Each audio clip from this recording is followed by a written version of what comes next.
right, Clayton here, uh, Pablo here, Val.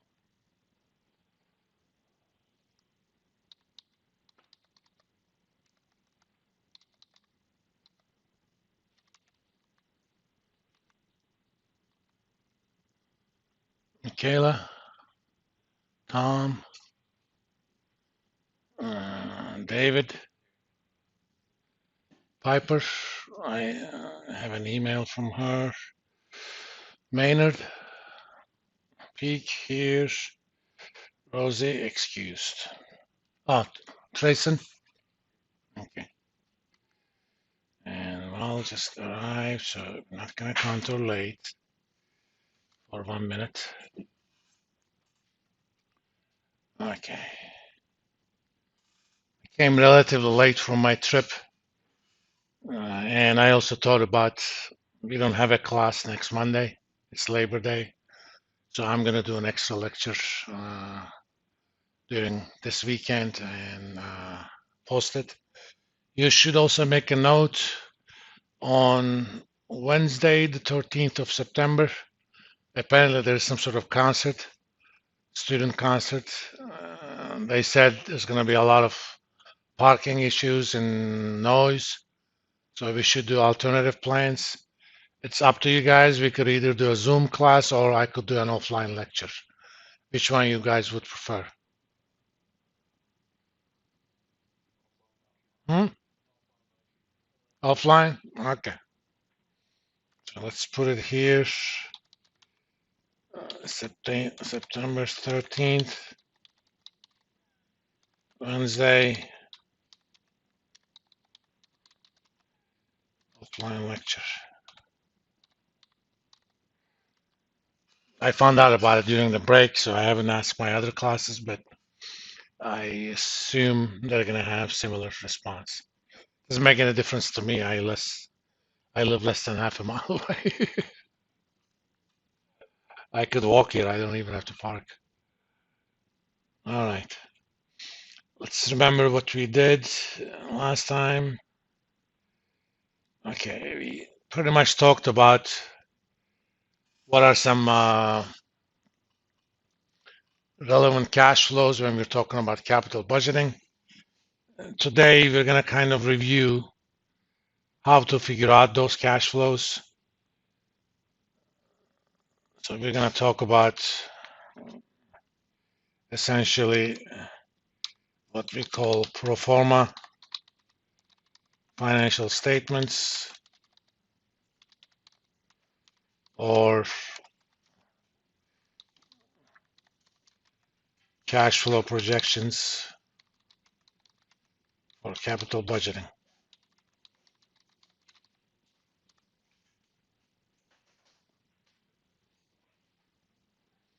Before we go into anything else, though indirect depreciation does play quite a bit of a role. So let's talk about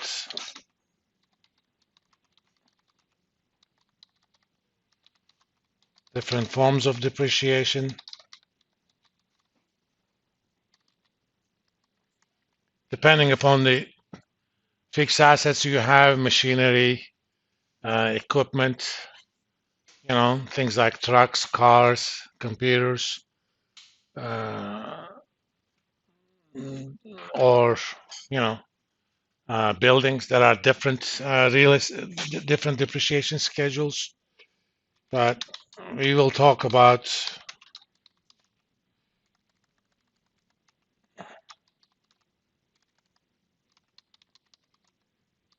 mainly two types of depreciation. One, we're going to talk about straight line, which means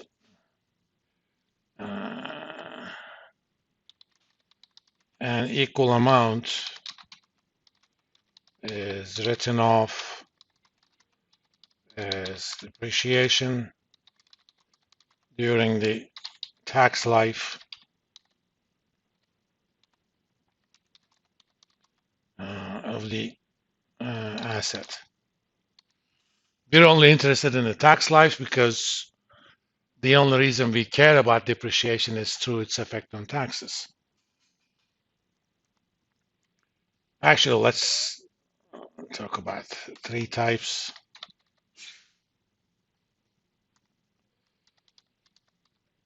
We're going to talk about depletion.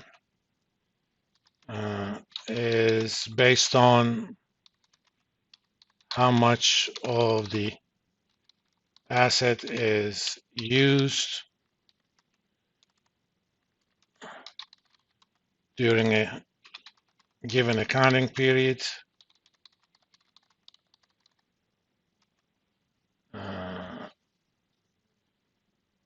relative to its, again, tax life. But for depletion, tax life is not measured in terms of time periods.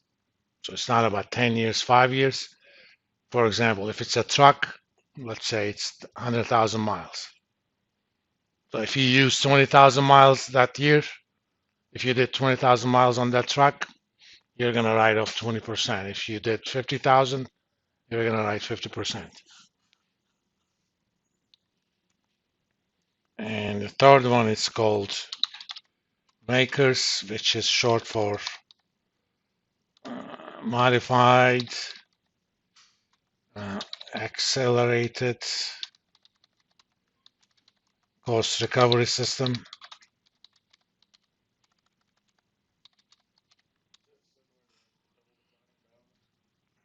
Similar, yeah. And IRS provides tables based on tax life. Basically, the main categories are 3 years, 5 years, 7 years,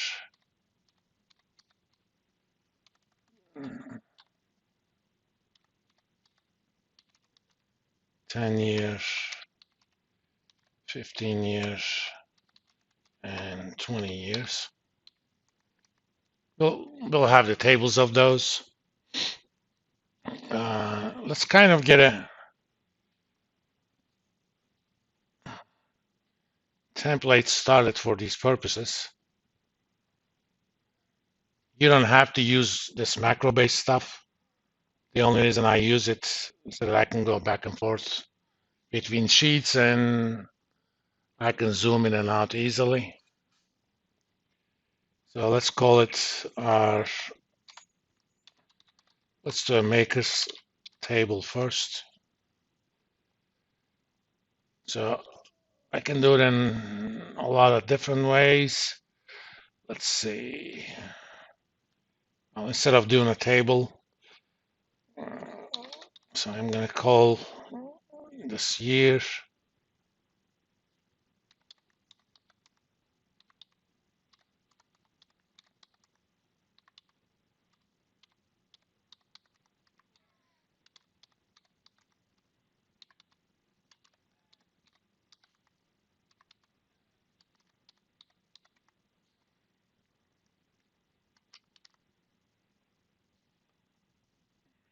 Make it a bit bigger.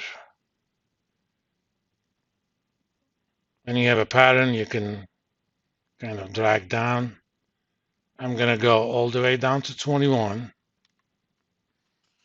The reason is, even though it's a 3-year maker's depreciation schedule, it takes you 4 years to completely write it off.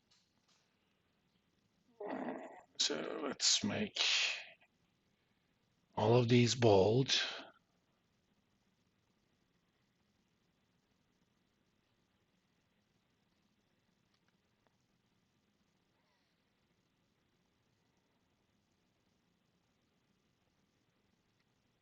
Center them. Actually, let's just put them here. I'm going to look for a table online. Makers tables. Let's see.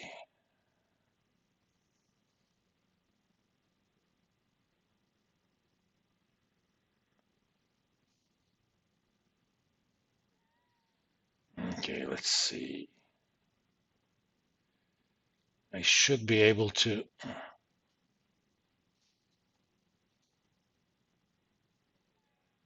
copy and paste this.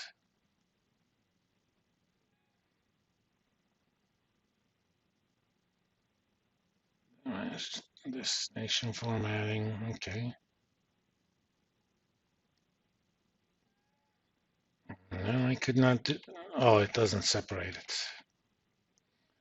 When you have data like this that's separated between stuff, you can easily